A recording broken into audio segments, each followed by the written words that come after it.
Clubhouse. Hey, listen, you're gonna want to come home. Well, I'm already on the road. Why? Just be safe and get home as quick as you can. Are you okay? Is Carter? Yeah, we're both fine. Please don't lie to me. I never have, honey, and I never will. I'll be back as soon as I can.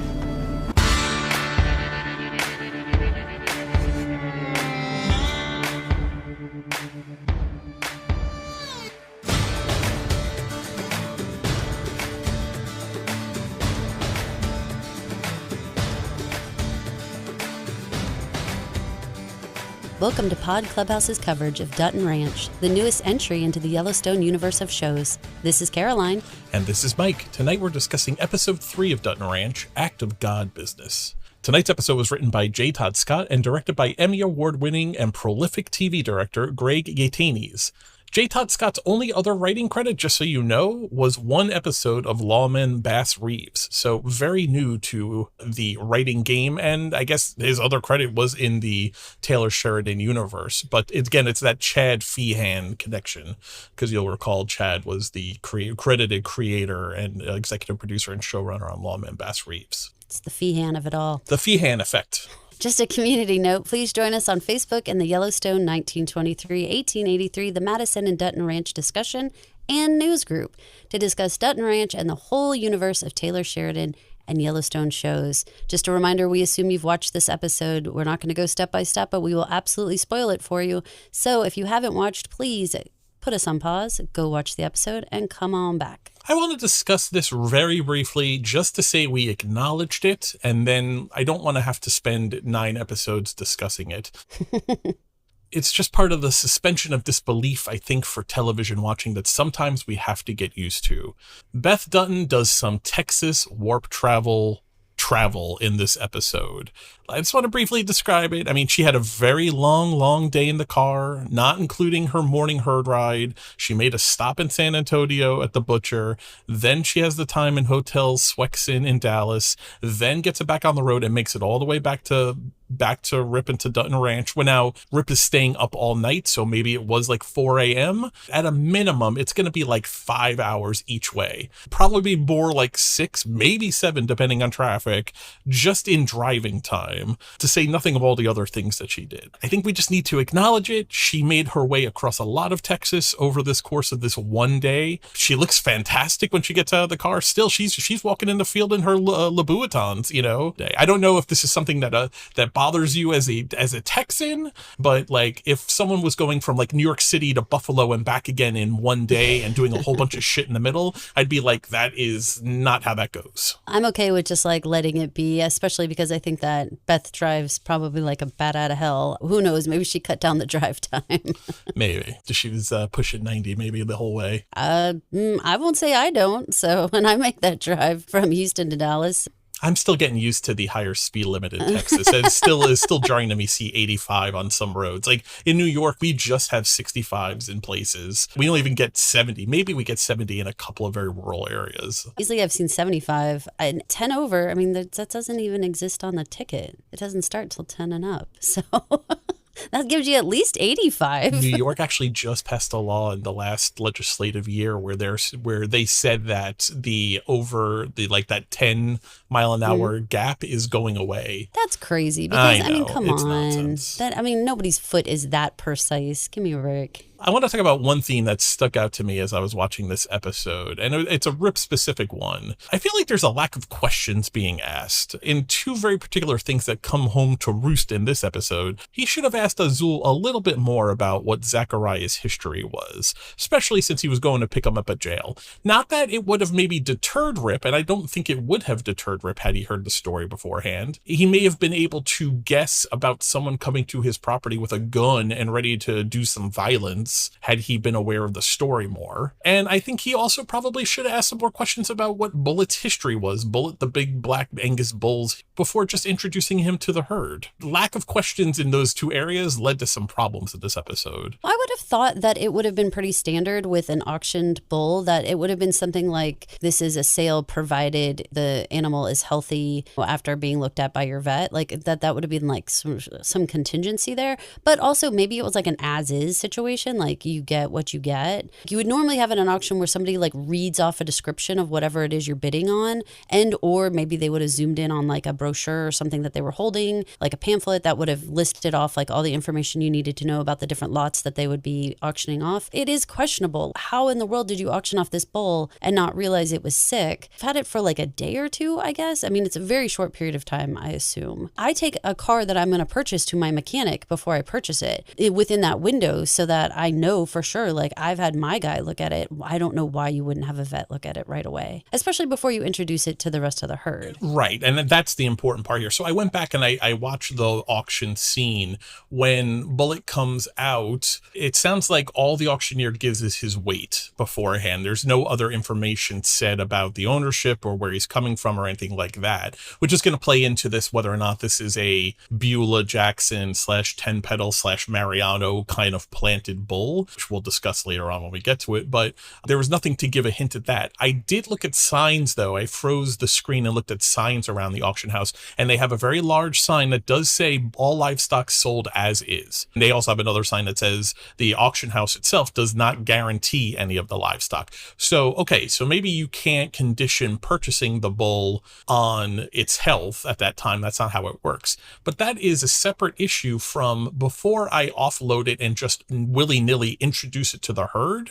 And ranchers, anyone out there who deals with livestock or cattlemen or farmers, please let us know. It would seem to me before you expose your very small 175 head herd to this new animal, that you would have a vet check it out, especially since you're friendly with the town vet. Even if you couldn't get your money back for the bull, though I'm sure Rip could be very persuasive had he found out that this bull was carrying foot and mouth disease. And even if you're not thinking foot and mouth disease, anything that would be communicable that this new animal you're introducing, I mean, Giles says the myth of the cattle genetics have been floating around Texas for years.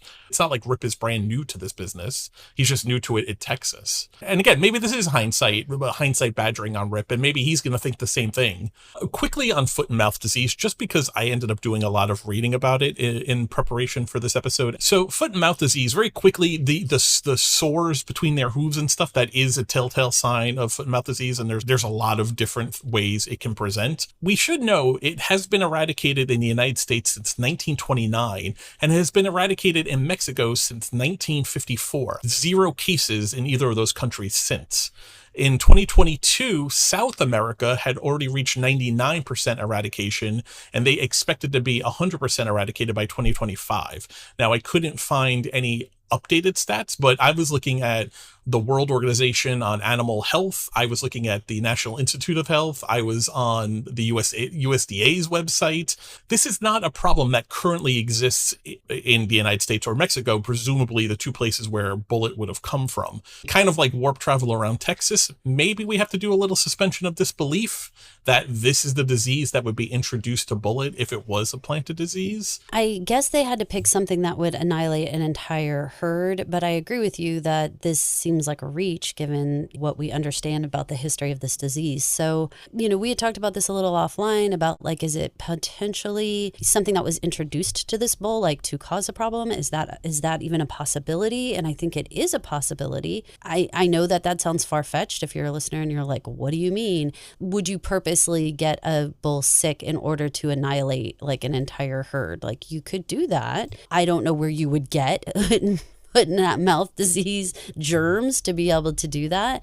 But at the same time, come up with another explanation. Like, how in the world did this happen then when we don't have it in the US or Mexico? So yes, it could be brought in from some other foreign country, even further somewhere. I don't know. Again, without any history on this bull, it's very hard for us to guess. And we're just going to have to go on face value here that like somehow this bull ended up with foot and mouth disease. And now this is what we're dealing with. Yeah, let's listen to this clip from Everett and Rip talking about foot and mouth disease, because if you're sitting there wondering, being like, why are you guys getting from it was planted or anything like that? Let's take a listen to this clip between Rip and Everett. I'm afraid you're right, Rip. Foot and mouth. They'll burn through your whole damn herd if you don't act quick. There hasn't been a case of FMD in decades. Well, not that you'd hear, but we got anti-vaxxers running wild. Animals shipping all over. Mexico's 70 miles south, and that screwworm infestation shut down live cattle imports for months. Hurt a lot of pocketbooks, and borders don't give a shit about critters or desperate ranchers. All it takes is one. Or a new fucking bull.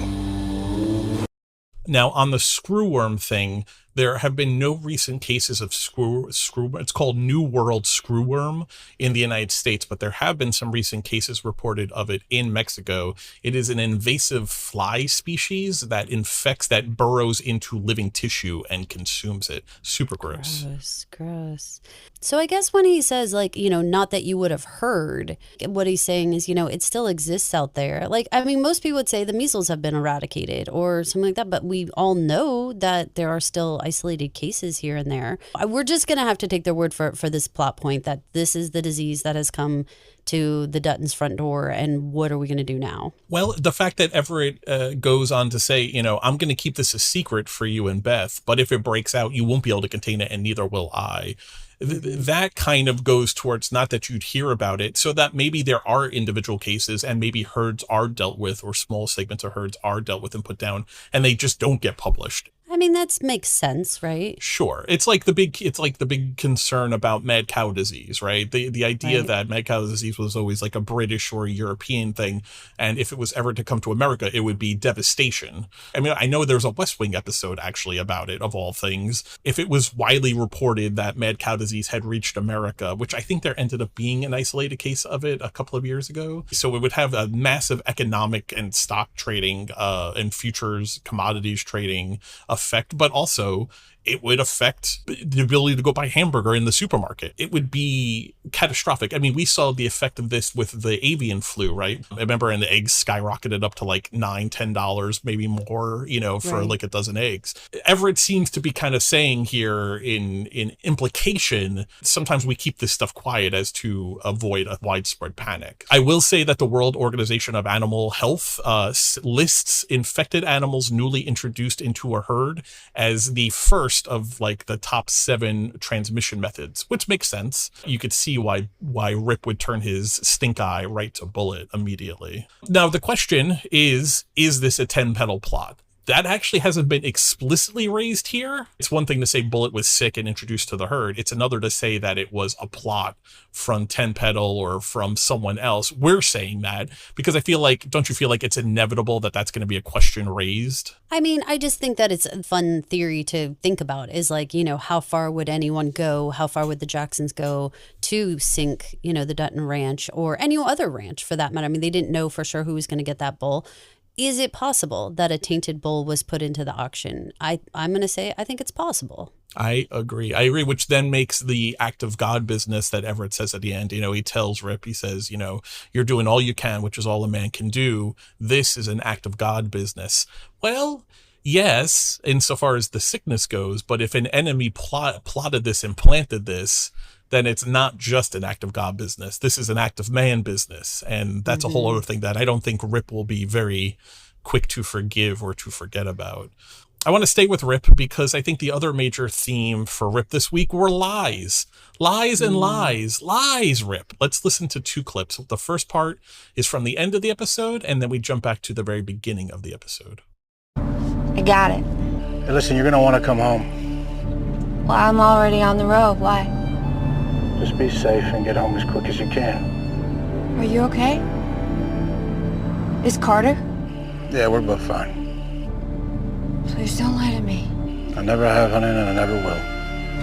I'll be back as soon as I can. Morning.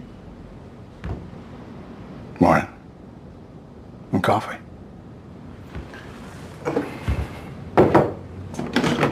I woke up in the night. You weren't there. Yeah, well, I got out of bed early. Thanks. Everything okay? Yeah, I just got shit on my mind. Okay. I I really don't like the sabotage of their relationship. I feel like this feels unnatural to them. They aren't people that do need to lie to each other. I understand that Rip sort of has this, I take care of business and I don't need to involve Beth in everything.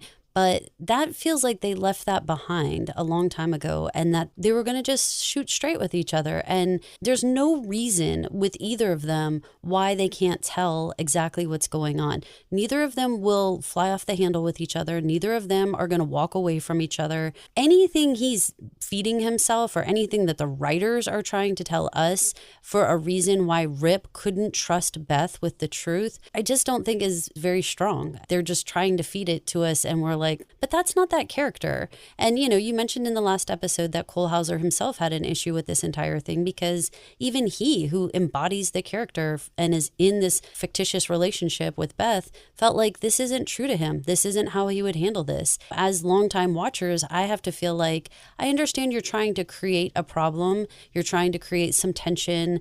This is a drama. You know, we need to have some reason for them to have an issue with one another. But I just don't think this is it. You know, I mean, I think having the tension of potentially losing their herd, that's enough, you know, strain on the two of them. They could snip at each other. She could say something like, you know, you really should have had that bull looked at or something like that. Like they could get angry at each other about other things that we might be able to deal with. Okay, well, maybe the stress of this situation is getting to them. But just straight lying to her and then of course, saying, I've never lied to you and never will lie to you. What are we doing? Like, remember what I said in episode 1? Please do not make Rip look like a fool. This, I'm afraid, is setting him up. I mean, he's literally saying, I've never lied to you and I never will, when we know he's actively lying. I don't like this. This feels like character assassination, and I disagree with the writing on this. I was rewatching the auction scene from last week. When he sits down, she's already in her seat. He sits down, he's got a beer, and he's got his cell tag. She looks at him. She knows that something is not fine. He clearly has a face that says, I am not okay.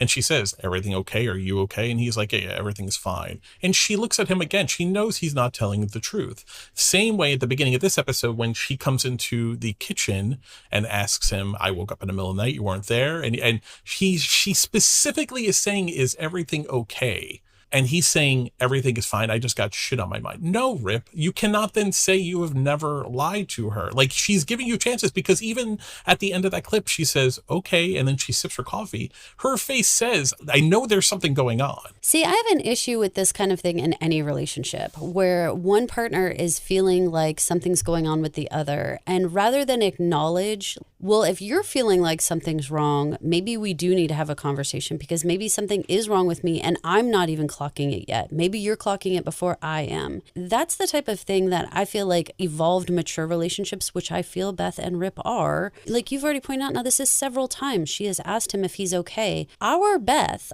classic Beth, would be tired of this, would say, I don't like just to talk into the wind. I don't ask you if you're okay just to make conversation. You are like disrespecting me as your partner to say nothing's wrong when I know something is wrong. If you aren't sure what it is yet, then say something is wrong. I can't quite like put it into words yet. I'm not quite ready to talk about it yet, or whatever. But, and like, we know what's wrong. Okay. We know what's wrong. Do you understand what I'm saying? Like within a relationship, if one person says, I know something is going on with you, and the other person just says like, nothing's going on with me, you're already saying like your instincts are wrong. You're off on like your own path. And I think that that's cruel in a relationship to do. I 1,000% agree. And I feel it has the effect of gaslighting her. She knows he's lying to her. That's the other thing. Like, he's not picking up on it and he thinks that she's buying it. But the fact that she has asked him with a very pointed concern in her face twice now in the last 2 episodes, and he has denied it. Beth knows him and Beth knows herself. They've known each other since teenagers, you guys. Right. Just like, for those of you who have not watched Yellowstone's, teenagers. Like, if I'm concerned about you, then maybe you should be concerned about you, even if you aren't sure what the problem is yet. Which, listen, I've done enough TikTok therapy to know that like there's plenty of men who say like, my partner knows there's something wrong with me before I even realize there's something wrong with me. The partner is like watching your patterns, watching your routines, which is what she points out. You were out of bed at a time you're not normally out of bed. You're not like talking to me. Like these types of things, she's already paying attention to the patterns. And maybe he's not even realizing that he's breaking all these patterns. I disagree here. I don't want to give him cover because he's lying to her. It's not that he's not aware. Lying. He's lying. He knows he had just found the body at the beginning before the auction, and he lied to her instead of telling her. And he had been out dumping the body before she asked him there. So it's not that he's not aware of what's wrong. He is actively lying by not saying what it is. And when she says, is something wrong with you, something wrong with Carter? And he says, no, we're fine. And she says, please don't lie to me. And he's like, I never have, never will. Technically, nothing is wrong with you or Carter. There's something wrong with the cow. And there's a larger thing wrong with the dead body I found on our land that I dumped. But that's splitting hairs. You are actively keeping this from her when she has said there is something wrong. I see there is something wrong on your face. And it's not that he's not aware of it and she's picking up beforehand. If you call me and say you need to hurry straight home, and then you're not going to tell me what the problem is, fuck you for calling me. You're literally put my central nervous system on high alert.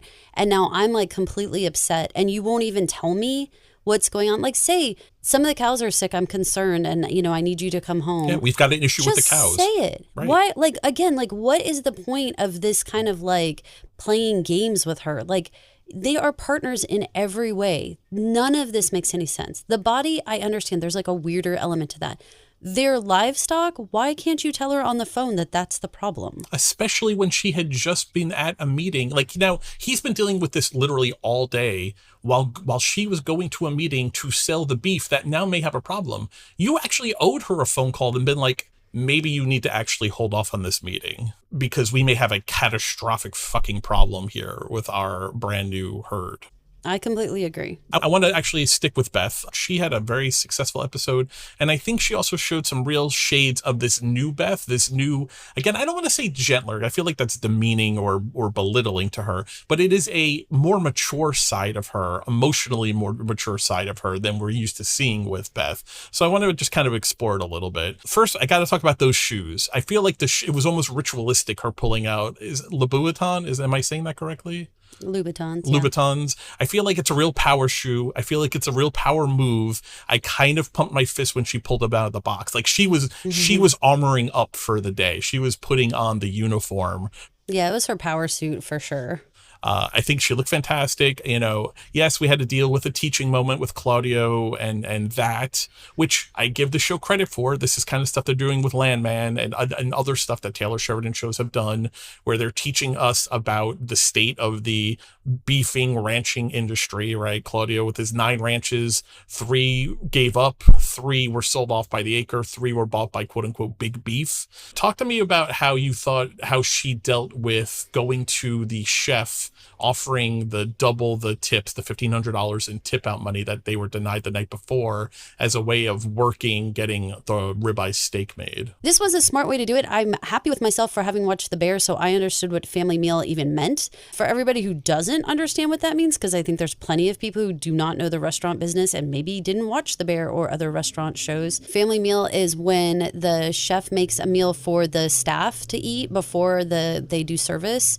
And so it was very clever, I thought, to serve it to the staff and serve it to management and everything like that before trying to make this pitch, because that way they can taste it first without sort of slide it in there and let them be like, wow, this is a really delicious steak, and sort of have this moment of them falling in love with it before there's any reason to have any worries about it. So I thought it was great, and it was wonderful for her to pick up on the tip out not being done and realizing that there was an opportunity here to sort of right a wrong and also, get her steak in there. So kudos to Beth. She needed to find a way in, and she always does. She always has a way of cracking the door open.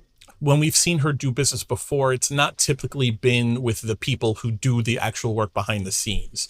We've always usually seen her dealing with the highest level people, the people who run market equities and that kind of stuff, all the boardroom people. That's a really good call on that, because if you remember, she actually treats the secretaries and the administrative assistant people like shit in Yellowstone. Even her own. If you don't remember, not just she doesn't deal with them, she actually is incredibly cruel to most of them. This does show some growth, that she is smart enough to not go directly to the manager, but go to who she thinks is actually running the show behind the scenes. And even dealing with Claudio and Carne del Arroyo Seco, she's forced to, by circumstance, deal with a smaller level butcher, but she's doing it with a plum, and she's doing it with camaraderie and cooperation.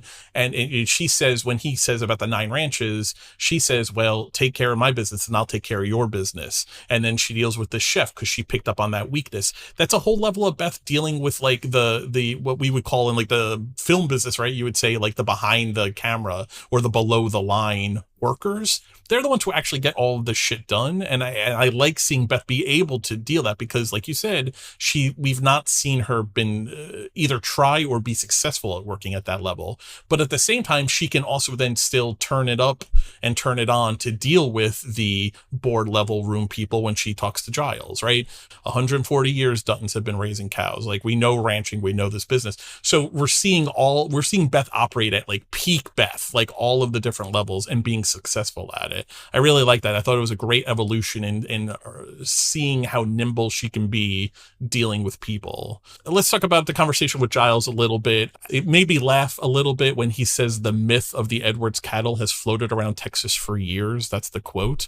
I mean, if Jeannie and Billy's dream was to feed families with their beef, they never, ever did, apparently, ever. I guess they never got the herd or got the level of supply so they could actually do that. But this idea that this genetically delicious beef has just been sitting out there like a MacGuffin. It makes you wonder a little bit about the Edwards family and what... Not a very good business plan. Or why they didn't. You know, like, what was their story? Like, what were they doing with those animals if it wasn't to sell for meat? What's the point of raising them? How are you making any money? This is more of a put a pin in it because obviously it's going to be a new person for Beth to deal with. This season seems to be there's Beth people that she's going to have to deal with, and then there's Rip people that Rip are going to have to deal with, and obviously Carter has Oriana that he's going to have to deal with. You know, so I think we're introduced to a new character who's by the name of Zane Nash at Frontier Hospitality Group. Other than the fact that we know they seem to, I mean, Frontier Hospitality Group is the exact kind of large corporate name of a faceless corporation that you would expect in this scenario. It's like Market Equities in exactly mainline Yellowstone, the name generator for corporate company that supplies beef to high-end hotels. But Zane Nash, though, is a very specific kind of name. So it's kind of interesting, kind of a wacky, quirky name.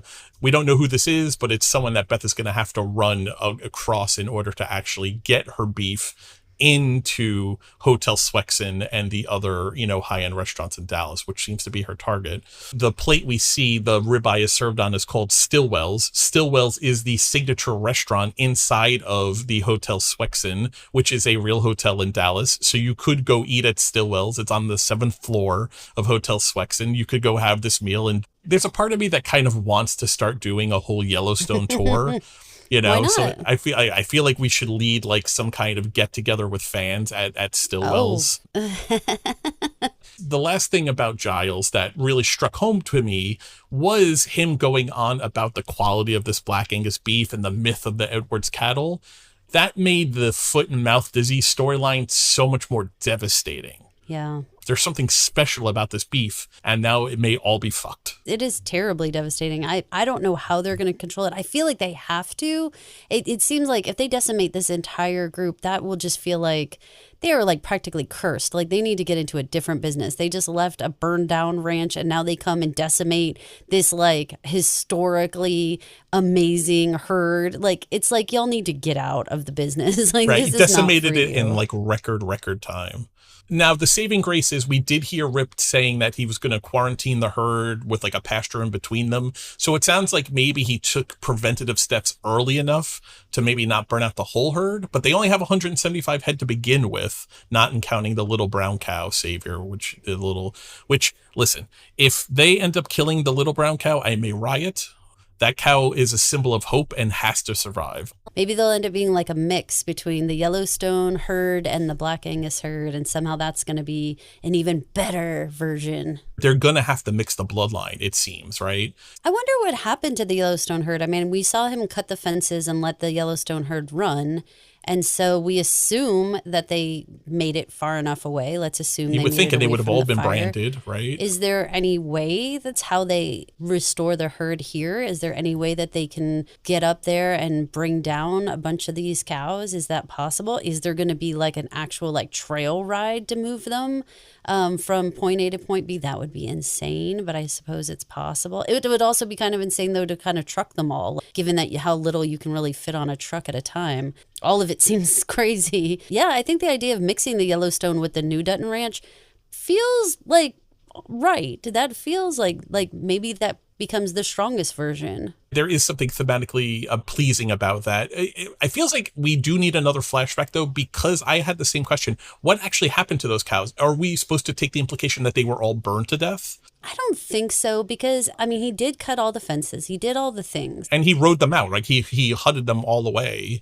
I thought so. And I think cows are smart enough to run away from fire, however far it may take them. I don't think they're going to stand there and be like, oh, this is it. Here in Houston, when we have hurricanes, like the right thing to do is to like open the barns and open the, like you don't leave your animals like in any way penned up. Like you let them go because that is their best chance to survive. Like they do have instinct to do that. There's a whole other aspect too that I wish the flashback would take care of. There had to be insurance on all of this, right? Is the insurance what paid for the new Edwards Ranch? Is that what gave them the money?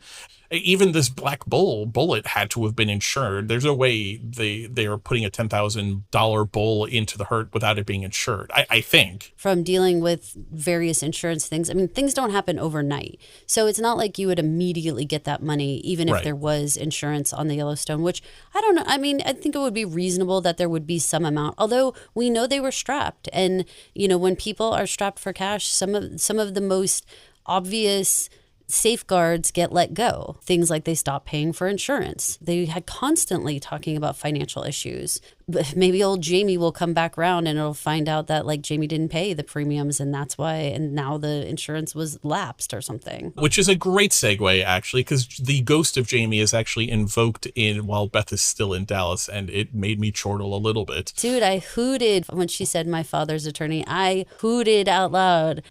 He says, well, is that a good thing? And she's like, it's not ideal. It made me think of the Mad Men gif that people always say. It's not good, Bob. Yeah, exactly. Let's talk about Joaquin here. I agree with Beth's instinct here. I thought this was pretty creepy that he followed her all the way up to here. I don't think there's any doubt it was creepy. I don't know anybody who could possibly say it wasn't gross that he followed her. And I'm surprised that he made himself known, to be frank. I don't know why you wouldn't just keep watching from afar. They could have introduced us to him by just sort of like letting the camera pan and letting us realize like he was also sitting in the restaurant and let us be like, oh my God, he followed her to the Swexon, you know? I think they could have drawn it out a little longer, you know, and like had us just know he was following her. Well, two things of note come out of this conversation, which may prove important. We learn he's actually not a Jackson. He was raised by the Jacksons, but he is not a Jackson. His name is actually Joaquin Reyes. He makes a comment about how his parents were unable to provide him the life. I think I want to say he said like not equipped, which maybe means they were very young or didn't have enough money or whatever. Yeah, or just not able to be around, in whatever reason. So he calls Beulah mother. He calls her mother right after the scene, or right before the scene, when she calls him about Whitney Ayers.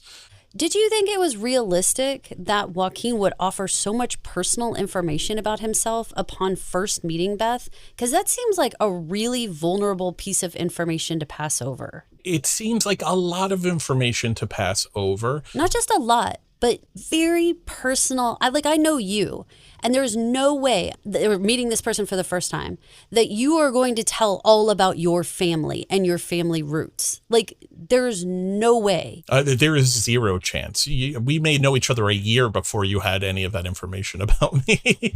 I thought that was odd. I think it's a little odd that he lets it slip that Beulah has mentioned Beth one or two times. But it's ammo to know that Beth is in Beulah's head. Why? Why would he say both of these things?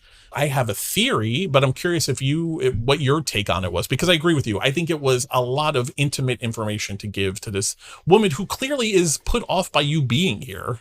I mean, here's the deal. I kind of already said at the beginning of this part of the conversation that I thought that this conversation wasn't really valid. I don't think he would reveal himself to have followed her. I think that's an odd choice for a character Friendly to competition, he says. That's not a reason, bro.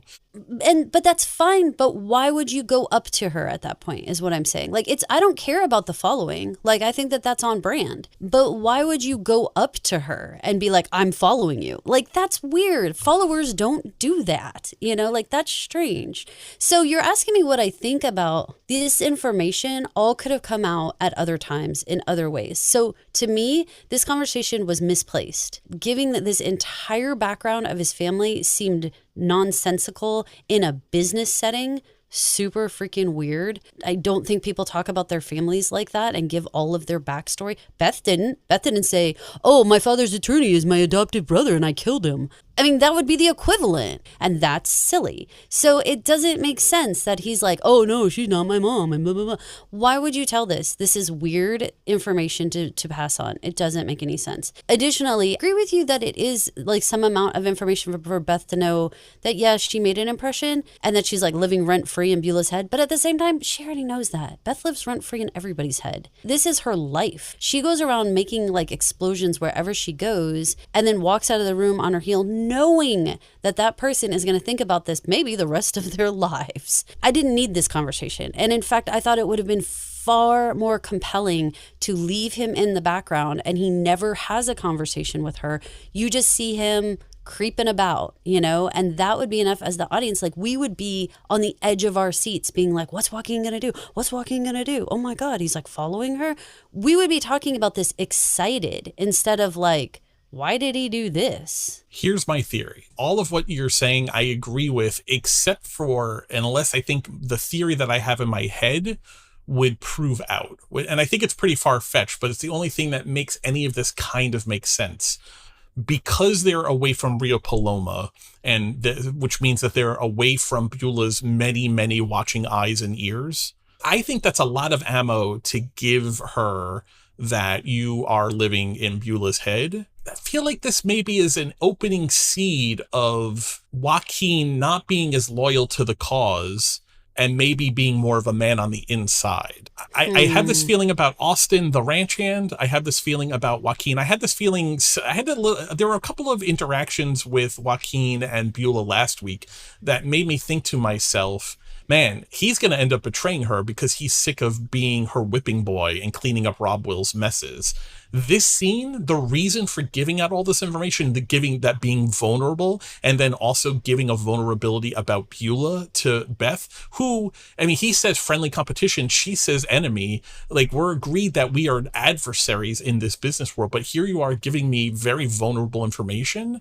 I think you could take it as the opening seeds or the opening moves of, I'm not actually an enemy. Beulah's an enemy to you, but I'm someone that maybe you can work with. Maybe. That could only work if you go with some idea that like he's going to like turn tail on whatever illegal stuff that Beulah's doing, because it has to come from that place. But at the same time, like, this is not a big enough operation. They are not like an empire. Like, what's he jumping ship to? Like a canoe? Why? He is on the front lines of dealing with Rob Will's mess. This murdering Wes thing has spread because Whitney is gone now. And Whitney, and before being gone, turned down his money and brought the sheriff into it. And he knows Beulah's she already said this is all your fault indirectly for not buying the Edwards Ranch. We may be coming into the middle of this, but a lifetime of Joaquin having to take Beulah's bullshit and be the whipping boy, you know, the one tasked with cleaning up all of Rob Will's mess and all of her mess. Maybe he sees the writing on the wall well before she does, because when she goes to Whitney's place and the phone call she says is she's gone, and that's a fucking problem. I'm assuming she was talking to Joaquin. He may already realize that. So maybe it's less that he sees salvation with Beth and Rip, but he had done his research on the Duttons. He knows who they are. He knows they were a powerful family in Montana, and he knows that they have the Edwards cattle. Maybe he's already like trying to maybe book passage for something that may be greener pastures. We could put up on the theory board. So we learn that his name is Joaquin Reyes.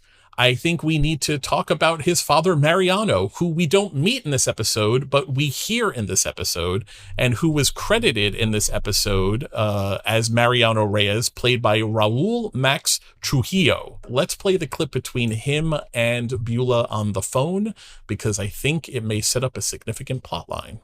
Yes? I've heard you have a new foreman. I do.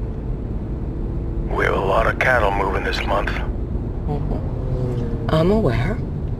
I expect no surprises. And I expect you to let me run my ranch as I see fit. No surprises, Beulah. Obviously, moving cattle has to be code for drugs, right? Either they're moving drugs mixed into the hay or something with these cattle charges. God forbid they're hiding the drugs inside the cattle. Oh, I have been watching this series on Netflix called Big Mistakes. And if you haven't watched it, go ahead and fast forward a couple of minutes here. That's how they're transporting drugs, is inside a bull. They are putting it actually in the bull's ball sack, and they are able to get it out when he is auctioned off. And there's this whole idea of cocaine cows and narco cows, and this is a real thing. The other thing that I read about was the idea of having a sick cow, and they hide drugs inside of it because the inspectors don't really want to deal with a sick animal. They don't really inspect it very closely, and so they can get it across the border and all this stuff. So this is actively going on. This is a plot of multiple shows right now. I kind of feel a little bad for Dutton Ranch too, if this is the storyline, because they came out after Big Mistakes, and it's this plot line was already done really recently. I think that this is a very viable plan, that Mariano is actually sending drugs inside the cows back and forth, however this is happening. Which then raises the question of, is Ten Petal Ranch a real ranch, actually really running real cattle and doing all of that? Is it just essentially a money laundering operation or a cattle laundering operation for drugs to move through? The conversation of, I hear you got a new foreman. Well, obviously a foreman is going to be a key operator in any kind of drug smuggling that involves moving cows, because they're the ones day to day who are saying where all the cows go, right? We have Rob Will going back to the tally book, right? And some were marked and some weren't, and questions were being asked. So maybe Wes wasn't actually, even though he was the foreman, maybe he wasn't aware of it, but maybe Rob Will was. Rob Will, the drug addict and alcoholic who's now in rehab, would make sense as a person working with Mariano to run this operation, which Beulah clearly knows about, but maybe she is saying she's turning a blind eye to because she's actually a rancher woman and she doesn't get involved with that business. But that seems to be dishonest and disingenuous at best. A lot of pins in things that we need to see how it plays out more. But I think this opens up a really huge side of the Ten Petal Ranch world. And it makes sense how Rob Will got into drugs generally. Especially the access. There's a whole thing in Big Mistakes. Again, I'm going to just go ahead and spoil this show for you. So again, fast forward a little bit if you don't want to hear it. They make them do drugs in order to prove good faith, in order to be a part of it. They actually start snorting cocaine because they have to prove that they're okay with being a part of it. Could be a real way that Rob Will got hooked. Let's stay with the matriarch of the Jackson family. Let's talk about Beulah. The episode opens for her at the funeral of the old Sheriff Ellis Logan.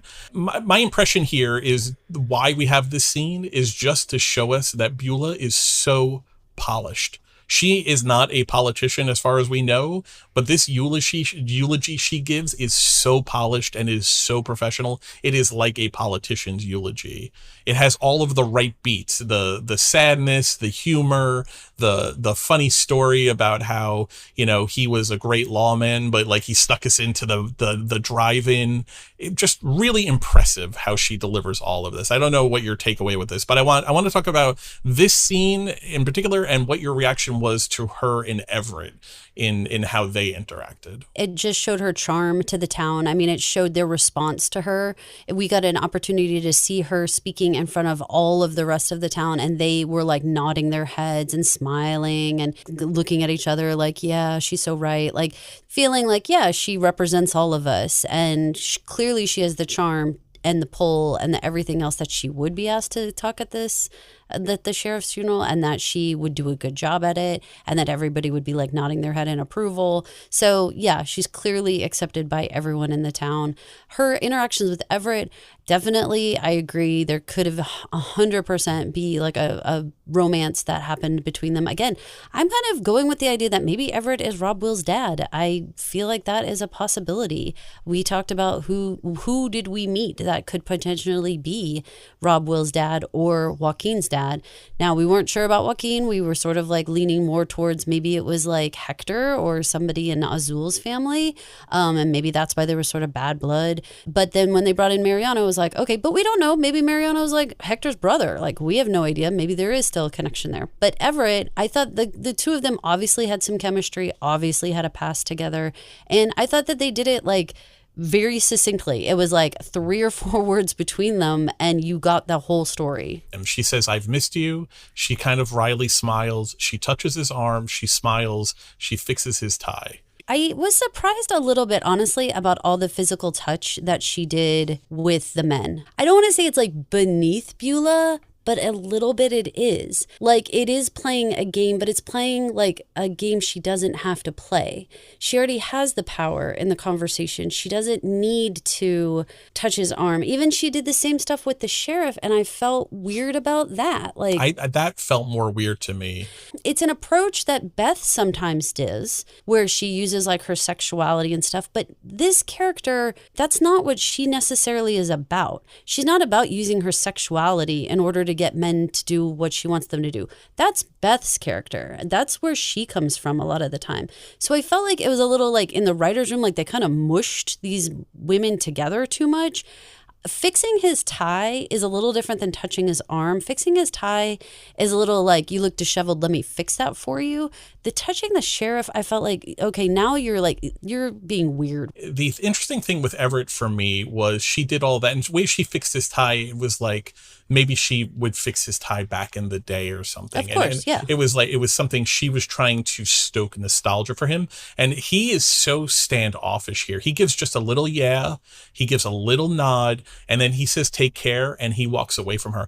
I don't think Beulah Jackson is used to people walking away from her. I think she's certainly not used to men walking away from her. Well, this is a man who's been clearly burned by her. I mean, this is like, you're not going to trick me into falling back into some old routine. You know, and then she walks right from there into smack into the sheriff. The whole conversation with the sheriff was interesting. He was willing to do everything I said because I gave him money, and I'm willing to give you money provided you do what I say. Already giving you money. She says, I've given you a large contribution and you need to learn faster. Meaning he is still bucking the system. Can we play the Oriana and Carter clip? Because we have to talk about Sheriff Wade after that. Young lady, I know some people find your antics exciting, charming even, but I don't. I've got you for disturbing the peace. Vandalism. What about that gun that Hoyt was waving around? There's only so much you Jacksons can push me. Get under my skin. Before what? Before the weight of this badge buries you.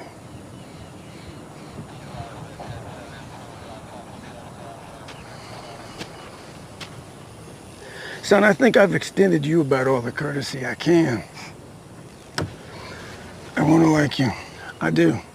But do not give me one more fucking reason not to. Do you understand? Go home, Oriana. Go fuck yourself.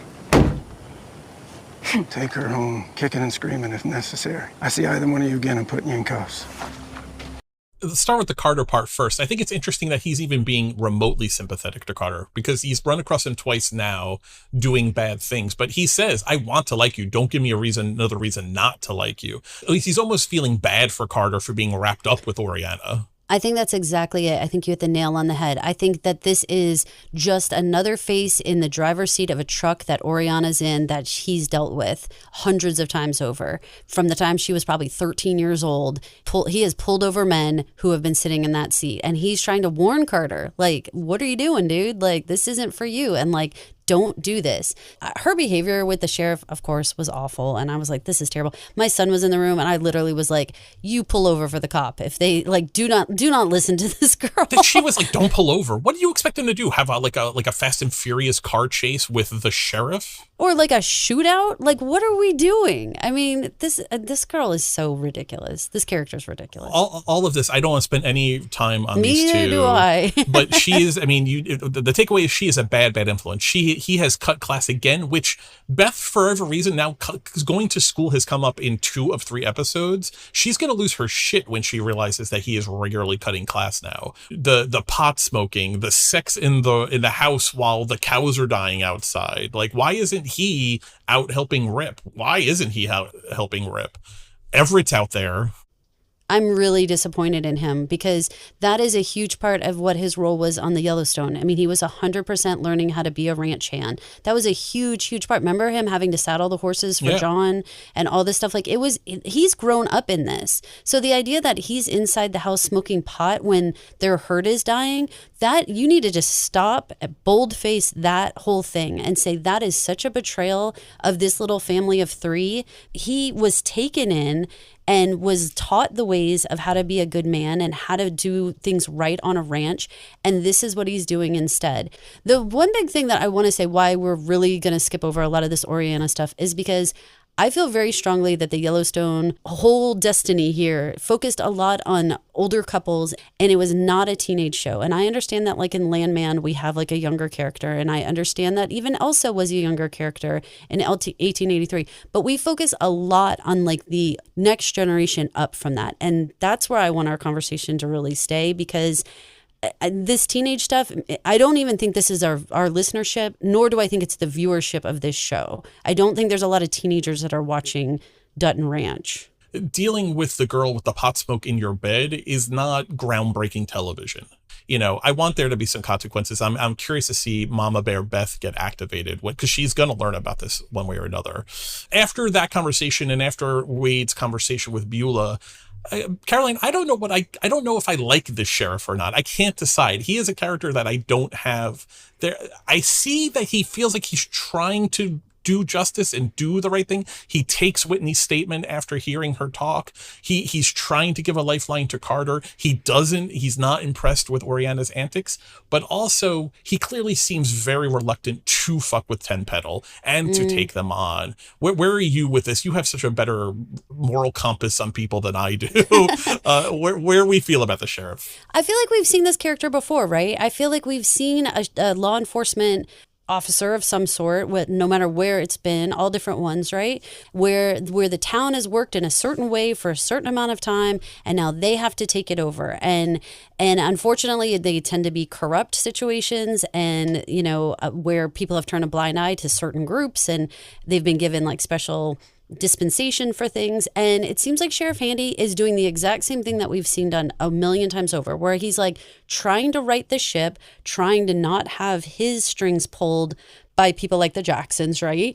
And also feel like he can actually, keep law and order going on in his town. I mean, the stuff that Carter and Oriana were doing, that could have ended up in a gunfight. And in fact, I was actually pretty shocked that Hoyt didn't shoot his gun, at least in the air, or at least shoot out Carter's tires. But clearly not done yet, though, because his last screaming words were, "I'ma kill you, boy." We're going to see Hoyt again. He is going to come after Carter again. I totally agree. And you know what? It's probably going to be Beth and Hoyt's face at the end of the day. Some of us might think it should be Rip, but it won't. It'll be Beth. I'm sure of it. Mm-hmm. Or Beth and Oriana's face, for that matter. Yeah, right. You're totally right. I think we've seen this trope before, right? The inherited corrupt position, and how do you try to get this back on track? And it doesn't kind of matter what position it is in the town. We've seen it in a lot of things. We've seen it as mayors or governors or whatever it is, where they realize, oh no, there was handshake deals with a bunch of people that they expect the same things moving forward, and like, I didn't actually agree to this deal. So I think Sheriff Handy is in a really crummy position. I don't know how he gets out from under the weight of the Jacksons. He is, for some reason, giving Oriana all this rope, while at the same time being berated by Beulah for not calling her. So it seems like he's actually not really even understanding like what he can do. He can get Oriana in trouble. He can call Beulah and say, come get your granddaughter. Let Beulah, punish her however she sees fit. it's like he's just letting her go thinking that's what Beulah would want. And that isn't actually what she wants. So he still hasn't figured out all the parts of like, what would Ellis have done, which I think is kind of Sheriff Handy's like motto underneath him is like, what would Ellis have done?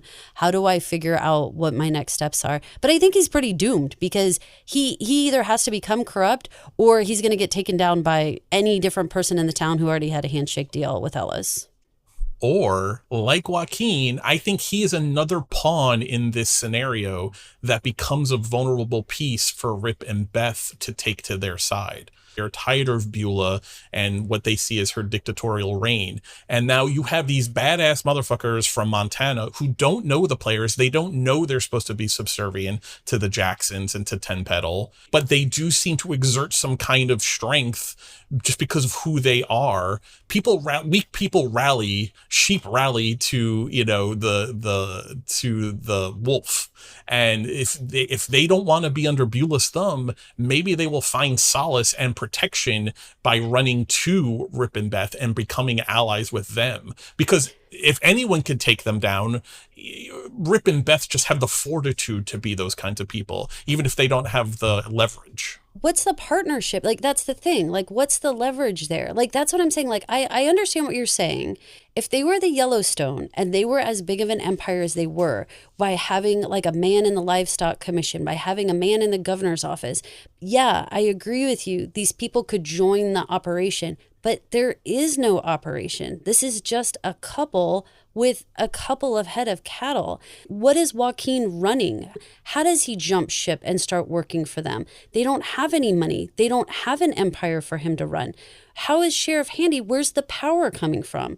They don't have the livestock commission. They don't have the governor office. So that's my problem here. Like, I get what you're saying, and it suits Yellowstone. But Rip and Beth are going to have to gain some amount of power and money. And maybe it is going to be like the insurance claim comes through. Or maybe they do figure out this hybrid cattle herd that becomes like this just like massive, amazing new type of herd.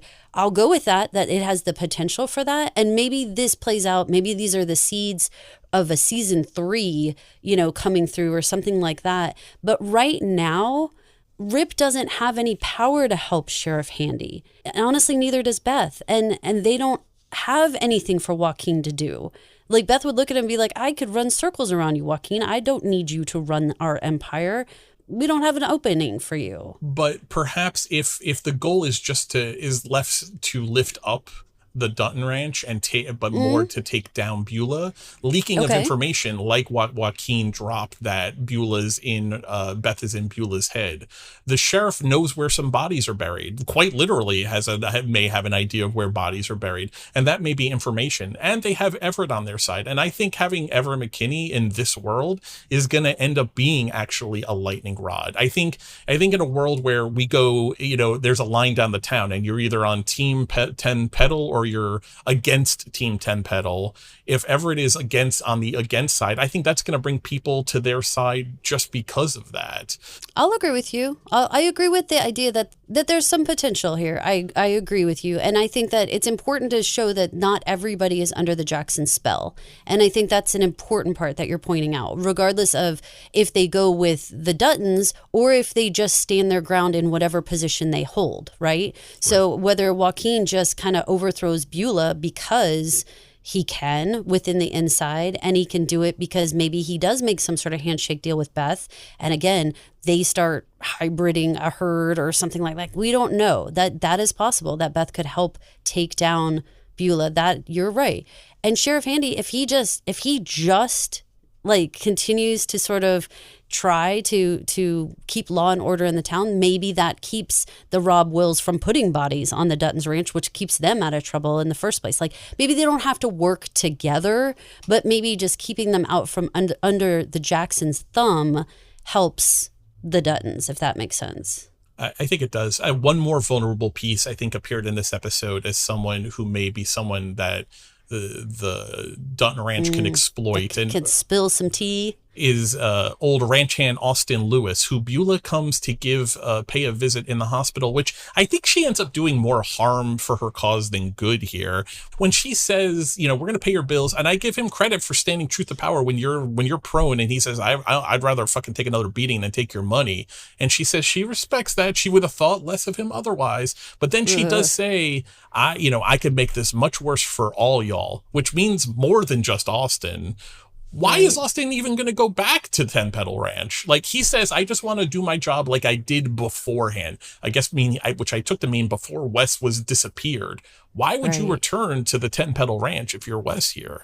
Here's the problem. They almost seem like indentured servants. Yes, don't they kind of do seem like that. They almost seem like they're under some sort of contract. Maybe there's something we're missing, because there is a lot of that. I mean, if you remember, it was kind of the same feeling with like Jimmy with Yellowstone. It's like, why would he go back? You know, like he was getting berated. The whole thing, there was a lot of that kind of stuff where it's like you sort of felt like you were doomed to have to go out. Now, Jimmy was such a specific case because there was money, remember? I mean, there was a reason why he had to stay. Remember? Yeah. I'm not remembering correctly. No, right? You're remembering correctly. No, because of the drugs. He had been all involved in the meth and stuff. Right, and there was like actual money paid for him. The grandfather. Yeah, in order to do all this. Okay, so he was like an indentured servant there. That is the absolute vibe that I get, is like they don't have any ability to leave and go to another ranch. But you guys, I don't really understand why. I don't know the backstory of what goes on with these bunkhouse boys and how. If you're a rancher and you're like, here's how we do it. You sign on for a 5-year, contract, and your family is taken care of by this, and we put your child in a school and we do this, and then you have to show up all the time, or like we come and kill you. Please tell us, because that is how these people act. And it's making me think that we're missing about, like, why can't he just go somewhere else? Like, work wherever he wants. Now, maybe that is not the Dutton Ranch. Maybe he can't do that and not have 10 Petal wig out. But why can't he just leave town and go to some other place and go ranch elsewhere? Just go figure out wherever Whitney is, because Whitney's gone. And just follow her lead, dude. Like, she got gone. You should get gone, too, because they're not going to even offer you the same payout that they offered her. I mean, I guess they would, but because Beulah says, if you need any other kind of money, let me know. And he's like, nah, fuck you. Which is what Whitney said to Joaquin, fuck you, fuck your money. Which means that like everybody, even at what they would consider like the lowest level, is like on to all of their payoffs. Think of how many people now that we've seen them wagging their finger in someone's face saying, we pay you off so you do what we say. The sheriff, Whitney, Austin, and you know what? It's weird. It hasn't worked with anybody. No. Doesn't that sort of like actually make you very much question the Jacksons' power? Because no one's taking the bait and no one's shutting up. Maybe the reason why we are catching the Ted Petal and the Duttons at the exact time we are is not just because the Duttons moved into town, but because the original sheriff passed away, and we are actually witnessing the moment in time when 10 Petal suddenly is losing their grasp on a bunch of people, right? Not just the law enforcement, which has proven out from Yellowstone to be an extremely important part of keeping your operation going, is to have a handle on up in Montana. Having the livestock commission was huge. The key to all of it. Yeah. Look, go back to 1883, the role that he played on that board, remember? Mm-hmm. In the entire thing, I don't want to spoil anything for anybody, so I'm not going to say anything, but always having a hand in how justice was being doled out has been an important part for the ranching world. I can see why the sheriff dying, and this is where we join the story of the 10 Petal Ranch. Well, Ellis clearly must have known or had an inkling about maybe the drug running. And now Sheriff Handy is not under their thumb and is clearly not doing the dance that they expect him to do. And even when they threaten him, he's like not really falling in line. So fascinating. That's where I'm going to go with that. That's why we're joining the story where we are, not just because Rip and Beth moved into town. Just one more commentary on Beulah as the leader of this gang here, just because this made me laugh. She was smart enough when she's going through Whitney's trailer to pick up a T-shirt and then open the drawers so she doesn't leave fingerprints on the drawer knobs. but she touches the doorknob of the trailer with her bare hand to come in and to go out. Well, come on, Beulah. Don't show us a little intelligence and then leave your hand on the actual doorknob. They're gonna look at the doorknob for fingerprints before they look at the drawer in the bedroom for fingerprints. I mean, all that all the time. You should be wearing gloves all the time. Why isn't everyone wearing gloves all the time? Even we're about to get to Rip and dealing with Anna Dupree and Zachariah's story. It's the very last thing to cover. He handles her gun without gloves again. God damn it, Rip. Put your black gloves on all the time. I really feel that way. Let's move over to Anna, because this was a surprise moment that we had here. I wasn't expecting this drama at this point in the episode. What did you think about the Terry Jane story and us finding out all about the Teresa situation? I know you're going to set us up with a clip here. I'm calling this the Ballad of Zachariah Moss, because I think there's two aspects of it. One, we have Anna Dupree's breakdown here, which I think this scene is going to play more about actually how well Rip diffuses this situation. And then the second clip will play, I want to talk about the first clip, and then the second clip is really the story of Zachariah and Teresa, and really comes into a question of accidents, unforgivable acts, and forgiveness. Let's play this first clip with it. This is Anna waving her gun around. Put that gun down. I'm ready. Anna, please. No. Rip, this Anna Dupree. Anna, this is my ranch, and I would appreciate if you dropped that gun.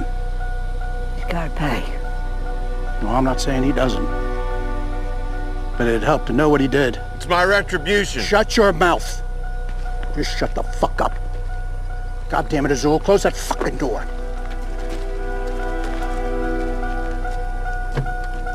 Anna, hey, I'm here. What did he do? He killed my baby.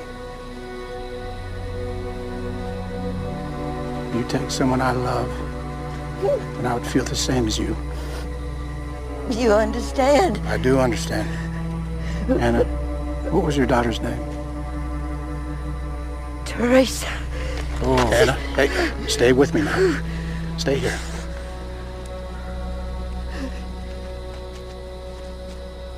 Do you think Teresa would find peace in this? Because I promise you, you won't. But he might.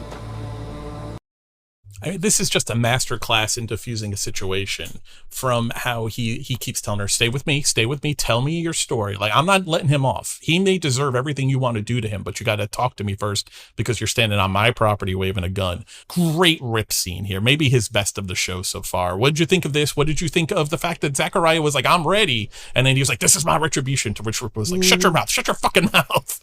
I very much appreciated Rip's demeanor in this whole thing. I think that we've seen this version of him in the bunkhouse mostly, where he's had to diffuse situations. He's had to deal with somebody kind of losing their mind for whatever reason. That maybe, we saw it with Lloyd, right? Where something was happening with that person and Rip was managing to sort of talk them out of whatever they were going to do. This is the kind of Rip that we know. This is the kind of Rip that, when Carter was talking about like relationships and stuff, and he was saying, you just listen. This is the side of Rip where I kind of wanted him to also say to Carter, like, there is a way to speak to other people where you can calm someone down, where you can listen, and also here's how you respond. And I don't know if they could have put that into words to Carter in that moment, but I feel like I'm doing this thing with my hand where I'm like doing like a whole like from here to here to here to here and like back and forth. But like it's like you saw Rip listen to this woman, listen to her story, ask for her daughter's name. The entire situation played out in such a respectful and like understanding way. That is Rip. That is what I want to see going on, which is why the disrespect for Beth is, like a neon light blinking. Like it's so off for his character. So I was really pleased with how he handled it. It's kind of a surprise that there wasn't more questions, you said at the beginning, about why Zachariah was in prison in the first place, what had happened. I guess we're just going with it was only a couple of days here. They didn't really have a time to have this conversation. But here's the conversation though, right? Azul's like, I have a recommendation. His name's Zachariah. He's in prison. Oh, he's in prison? Why is he in prison, Azul? I'm not saying no. I've gotten plenty of guys from prison, but right, did he murder someone? And so I was surprised, but to be honest with you, I was equally surprised that we had such a straightforward conversation where Rip could say, hey, why don't you tell us the story of what happened? And he's like, she was Terry Jane. And just like literally told the story. It wasn't in the middle of doing something else. Like it was like a campfire story he was telling in that moment. Let's play the clip because I like that Rip lets it settle. They're all sitting around this campfire. He lets it settle. Zachariah, Everett asks Zachariah how he's doing, and Zachariah says he's still praying to the Lord for redemption. And Rip doesn't want to hear about God stuff. He just wants to hear facts, and he wants to hear a story so he can make up his own mind. That's what sways him. Let's hear the story of Teresa and Zachariah. She was Terry Jane to me. We were in love. The secret we kept from her family, from Anna. For reasons that don't matter anymore. We got in an argument. I was drunk. I was blinded by hurt. I tried to run away. Threw my truck in reverse. And everybody thought I was the devil. And I did too. Till I found the Lord. Rio Paloma's got a long memory and bigger feelings. Everybody took Terry Jane's death hard. Zach took the brunt of it.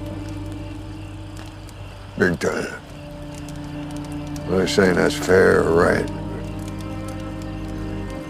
That was the way of it. I deserved every bit of it. That's not true. My old man used to say you can't ask for forgiveness. All you can do is give it. Even to yourself. First, I want to go back to Anna Dupree. I want to give her a shout out because I thought she did a great job with this. And we didn't even say it because I cut off the clip before the end of it.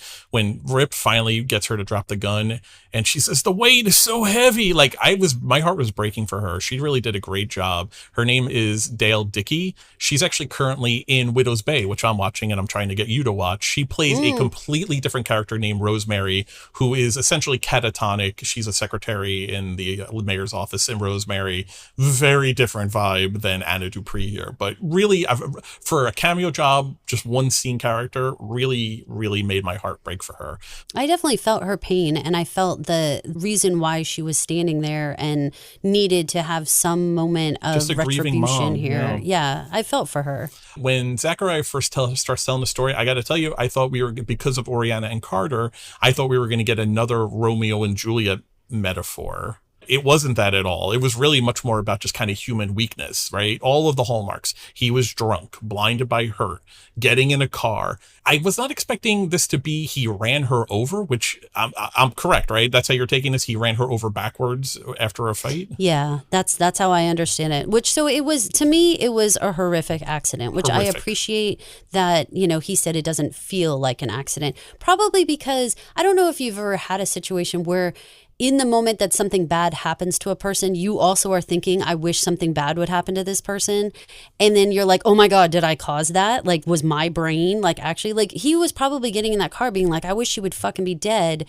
And then he runs her over. And it's like, he didn't mean to kill her, but because of the state of mind he was in, it feels like he meant to kill her. And so I really understood everything he was saying. It was a lot of good words. And the whole idea of forgiveness, you can't ask forgiveness, but you can give it even to yourself. Oh my gosh, my son and I had an entire conversation about that afterwards. And he was like, what does it mean? And what do you think about that? And we talked about it for a while, about the idea of you needing to forgive yourself in order to move on. And that it's going around and asking people for forgiveness. There's a little bit of a hollowness to it. Like, you have to actually do the work for yourself. I really like that it was Azul who was the one coming through with these things. He's the one who says, he breaks the silence after Zachariah finishes and says it was an accident, which prompts Zachariah to say, but, didn't feel like an accident, felt like an unforgivable act. And he's the one who says, my father used to say, about forgiveness, that you can give it even to yourself. Azul is this real defender, because remember, he must have been, Zachariah must have been away for a long time in prison. And we had talked about this when he's first introduced, and that Azul was a boy. So interesting, Azul, now a grown man, he's reflecting on this from the lens of a little boy or a young man at best, who experienced when this first happened and clearly has thought about it and clearly talked to his father about it, who remained the only person to be a defender of Zachariah. What did you think of Everett chiming in, which, was a little bit of a dose of cold water, but he gave like the town's POV, the fact that they have a long memory and that they feel that they have big feelings. I think that's the phrase he uses. It was a good insight into the town. It is. And again, like having that moment where I think we were getting a little bit of like the personality of the town with Ellis's funeral. And then we were feeling it, here he was explaining that, she was kind of a sweetheart in the town and people really, loved her and that kind of thing. It explains why Anna would feel the way she felt. And it would explain why the hurt would be so deep. That's what we needed. We needed a little bit more, texture. And I love that Everett can offer that to us. Two other things it explains is early in the episode when they're first talking about the mouth and foot disease, in the same breath, Everett says to Rip, you took on Zachariah Moss. Yeah. You trust him? And Rip's response was, I trust you. I'm fucking trusting you, ain't I? Like, which if I'm Rip, I'm thinking in my head, why shouldn't I trust Zachariah? But his outward facing is, whatever. Like, I would say to Everett, if you're going to say something like that, you better tell me why I shouldn't trust him. Like, right, that would be my instant comment, would be like, the next sentence needs to be why I need to watch my back with Zachariah. Because if you're just saying that to me, get out of here. Like, you need to explain yourself. Which is crazy that it wasn't Rip's next question of why shouldn't I? I mean, I was expecting that to be the next line. Why shouldn't I trust him? It's not. That's not Rip. His thing, it was that. Right. Like, I'm trusting you, ain't I? Which is why the campfire was such a surprise, because he doesn't usually speak this bluntly and this plainly, like, just tell me the story. He doesn't normally do that. And so for him to actually look at, Everett and not say that, not a surprise, but also like Everett, like if you have something to say, you need to say like, hey, because you didn't know. And obviously, okay, they revealed it all in the rest of the episode. So thank goodness that happened. If they left us dangling for 5 episodes and we didn't know what Zachariah did, that would be more annoying that Everett said that. But we can let it go. But Everett wasn't criticizing. He was actually complimenting Rip. We just didn't appreciate it at the time, because then he says, I'm glad you took Zachariah on. He is a good man who did horrible things. And Rip's response was my favorite part. He says, I think that pretty much describes all of us. That is the Rip Wheeler credo. That is the Dutton credo. We are all kind of shitty people who fuck up, and we may try and do good, but we actually do a lot of bad things all the time. Rip just dumped a body down a mine shaft, a body he didn't even kill, and dumped it down a mine shaft. He's a good guy just that does bad things. And so it felt like a very real Rip response, but I also like that Everett was kind of acknowledging that duality of humanity, that Zachariah is not a bad guy, just did something that was maybe an unforgivable act, or from the town's point of view was an unforgivable act. This feels like taking on Zachariah Moss on top of being outsiders who have not been raised in Rio Paloma makes me feel like the Dutton Ranch is going to quickly get the reputation of being kind of like an island of misfit toys. 100%. I feel like we already are. Well, that's going to be very interesting, though, because we we've identified 3 possible vulnerable pawns in this episode, and this is going to quickly become Jackson's 10 Pedal versus Dutton's Dutton Ranch, Wheeler Ranch. Sides are going to be drawn over the remaining 6 episodes of this season 1. I'm curious to see how that Island of Misfit Toys personality and reputation affects, because we're going to interact with more of the town, right? We're going to be at the feed store. We're going to be at the gas station. Rip and Beth are going to start having a reputation, and people are going to start reacting to them one way or another. Either you're the motherfuckers who hired Zachariah Moss, that man should have been killed, or I like what you're doing over there. It's going to be one or the other. I agree. And you know, I don't think he had any idea that he was taking on like such a divisive person in the town. You know, I feel like, I mean, did Azul need to tell him a little bit? I mean, to say like he's, you know, maybe not tell his whole story or anything like that. But the fact that this was somebody who he wasn't just bringing on like somebody who people had neutral feelings on. Like, did he owe Rip anything? And like, I have a recommendation. I think Rip with a wife and son, ostensible son, in the house not too far away from where you're going to have this man sleeping. I think it's on Rip to ask at least a couple basic questions of why is he in prison. Okay, fair. Did he cattle rustle? Like, I'm going to trust him with my very small, expensive herd? Some basic questions on Rip's point of view. Again, circle back to the theme as we say goodbye. Rip didn't ask certain questions that should have been asked. Agreed. He's done this for a very long time. There's no real reason why he would be acting like such a noob. This is not his first rodeo, literally. Literally. Well, I hope you guys have enjoyed episode 3 of Dutton Ranch. This is Caroline. And this is Mike. Thank you so much for listening to the Yellowstone Podcast, Dutton Ranch. If you wouldn't mind heading over to Apple Podcasts, Spotify Podcasts, YouTube, or wherever you listen to podcasts, and rate, review, and subscribe. While you're there, please leave us a 5-star review. We would love to hear from you and interact with you. And if you write something nice about us, we are going to read it on the air. It helps a lot in promotion of the show. Thanks so much for listening. Thank you for listening. This has been an original Pod Clubhouse production. Pod Clubhouse is a podcast network dedicated to encouraging collaboration among podcasters and friends to bring a fresh voice and diverse perspective on a wide array of content. Please visit and leave a comment for us at podclubhouse.com. Rate, review, and subscribe to our podcast feeds on Apple Podcasts. Follow us on Twitter, Instagram, and Facebook. You can find us at Pod Clubhouse. Our DMs are always open, and we'd love to hear from you.